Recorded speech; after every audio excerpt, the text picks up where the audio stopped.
No one actually knew that I was a fan of the game. It seemed to kind of like to be the perfect game for me to score.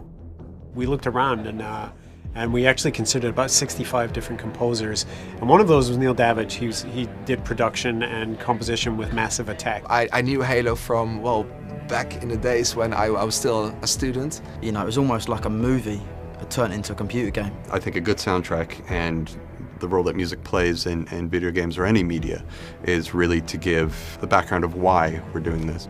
I think the whole remix idea allows us to hear what other people take from that music.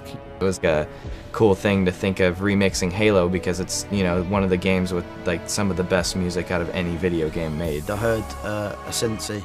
It was just dark and gritty, and it just had some like lemon face, that's what I call it. It's just like, when you listen to it, you know what I mean? What I wanted to do when we remixed Revival was take what was already there, and taking from that we added some dubstep flares, some electro flares, you hear some hip-hop drums. Something about Requiem was just like a solid sound. It was like a violin section. It was beautiful.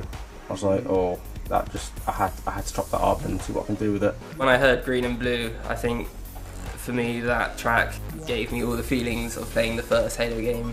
I always remembered like huge orchestral big scores, so I knew straight away I wanted to remix one of the tracks with lots of strings. And it's exciting for us to hear what people pull out and what people focus on, because it's always surprising. It's not necessarily the hook that you expect. When I choose something that remix, I actually like to choose, you know, one of the more minute parts of a musical passage and kind of turn that into the hook. Like I took the drum loop, cut it up completely, mangled it. When I listen to kind of new remix pieces, it's just very fresh. It's coming from totally different perspective.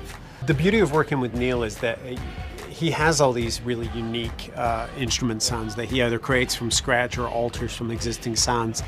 I had to keep the energy and the flavour of the tune and the darkness of the tune, but kind of make it more, I suppose, that you could play it in a dubstep dance. You know, it's the whole challenge of bringing the whole soundtrack atmosphere into a danceable track. I sat there perfecting it, like even mixing it longer, like adjusting every little level just because I wanted it to be right. As soon as I finished it, I was like, this is it, perfect, I don't want to change anything.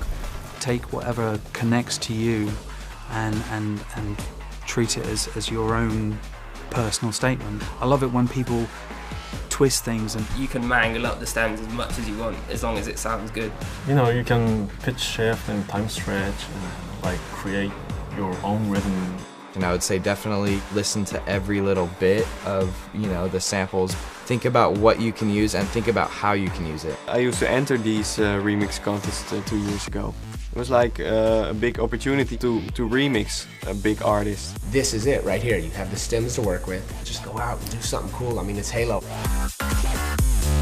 Please enter the competition. Download every stem. Make sure you check them all out. Find the ones that you like the most. Do something crazy, blow our minds. Do your thing and don't be frightened to push things forward.